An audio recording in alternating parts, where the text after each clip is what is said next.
da zaran kun danna link din da na saka muku a karkashin wannan bidiyo, so zai kawo ku nan ya ce ku zaɓi email address naku.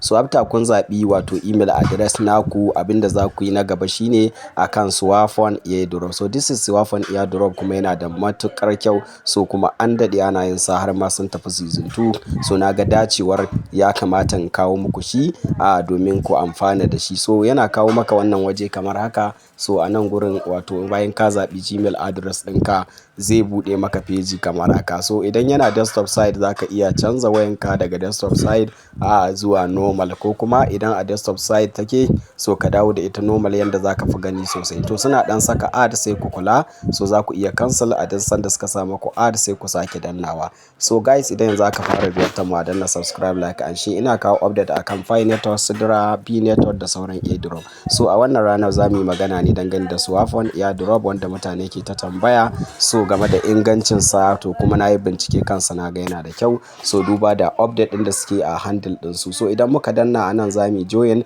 after mun gama register, kun ga bayanan shi nan. So akan shafin su na Twitter, so suna buƙatar kai following din wannan shafin nasu na Swafone airdrop.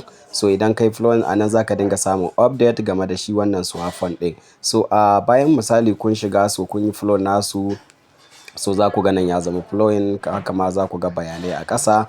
So like yanda dai ake yin kusan kowane kalar airdrop.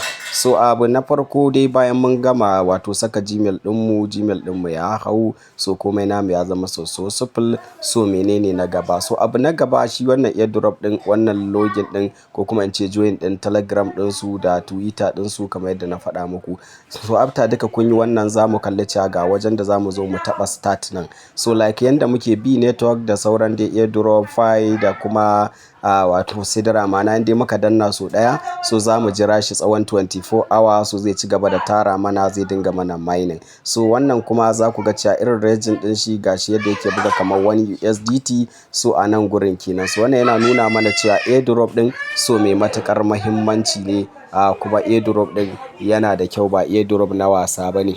So dalilin haka yasa na ga bai kamata a yi wasa da shi ba. So mutane sun dade suna tambaya ta what is the update about Swafone. So update din da yake kansa shine ba wani wahala ake sha ba. So kawai in kuka zo kuka danna zai dinga starting da kansa every 24 hour. So za ku zo ku yi claiming. So guys, abinda za ku yi shine na farko dai in kun taba link din, na ajiye muku link din a karkashin wannan bidiyo. So akwai market a cikin sa, akwai irin su Pi network, su SRP, BNB da dai sauransu. Wato muka zo under bottom din da yake nuna market, akwai Solana, BNB da dai sauransu da CFN. So ga sunan dai a wannan wajen za ku ga yana da alaka da manya-manyan project, hada irin su Pi akwai a ciki. So wanda wannan project din yana nuna mana cewa project ne mai kyau, kuma shi ma zai yi kamanceceniya da irin su Pi, Sidra, so da sauran wasu manyan airdrop. So don haka duk wanda yake da dama sai ya danna karkashin bidiyon nan, na ajiye muku link ɗinsa. So in kun danna zai ce ku saka email ɗinku, ku zaɓi gmail ɗinku da kuke amfani da shi. So a nan gurin za ku ga Swafone balance, za ku irin su BTC da dai sauransu.